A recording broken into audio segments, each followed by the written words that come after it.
नमस्कार दोस्तों, आज हम जानेंगे भारतीय राज्य व्यवस्था के बारे में।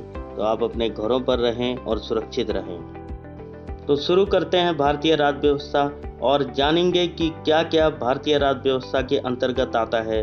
लेकिन उससे पहले मैं आपको बता दूं कि यह संस्करण श्री एम लक्ष्मीकांत जी के संस्करण पर आधारित है। तो बात करते हैं ऐतिहासिक पृष्ठभूमि पर। सबसे पहले भारत में ब्रिटिश 1600 ईस्वी में ईस्ट इंडिया कंपनी के रूप में व्यापार करने के लिए आए और उनको यहाँ पर व्यापार करने का अधिकार महारानी एलिजाबेथ प्रथम के चार्टर द्वारा प्राप्त हुआ।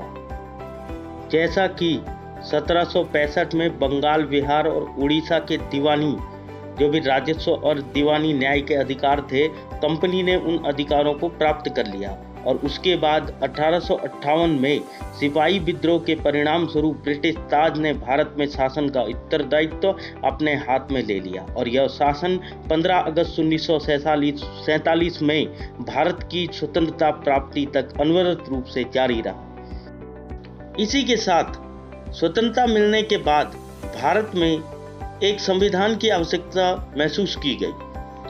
फिर 1946 में एक संविधान सभा का गठन किया गया और 26 जनवरी 1950 को संविधान अस्तित्व में आया।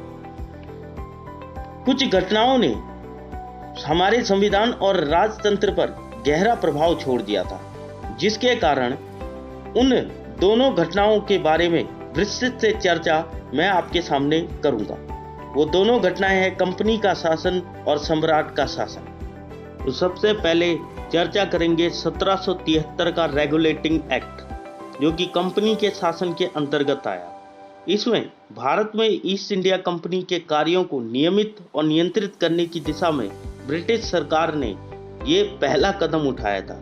उसने 1773 रेगुलेटिंग एक्ट अधिनियम बनाया और उसके साथ ही कंपनी के प्रशासनिक और राजनीतिक कार्यों को मान्यता मिली और भारत में केंद्रीय प्रशासन की नींव रखी।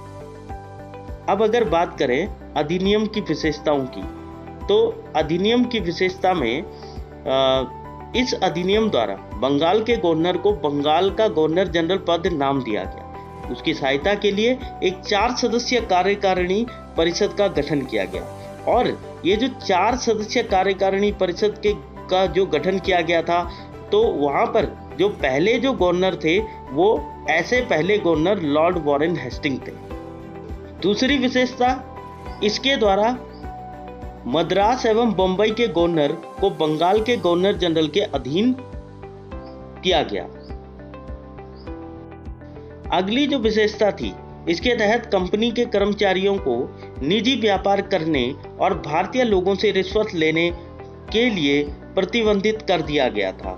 जो भी वो भारत के लोगों से रिश्वत लेते थे, उसे भी कंपनी ने प्रतिबंधित कर लिया।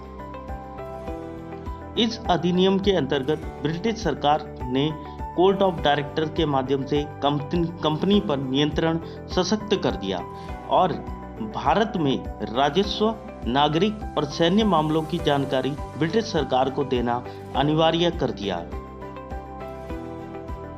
तो आगे हम 1781 के संशोधन अधिनियम के बारे में डिस्कस करेंगे, जिसके बारे में मैं आपको अगली वीडियो के माध्यम से बताऊंगा। अगर आपको मेरी वीडियो पसंद आई तो इसको लाइक और शेयर जरूर करें और चैनल पर सब्सक्राइब जरूर करें। धन्यवाद।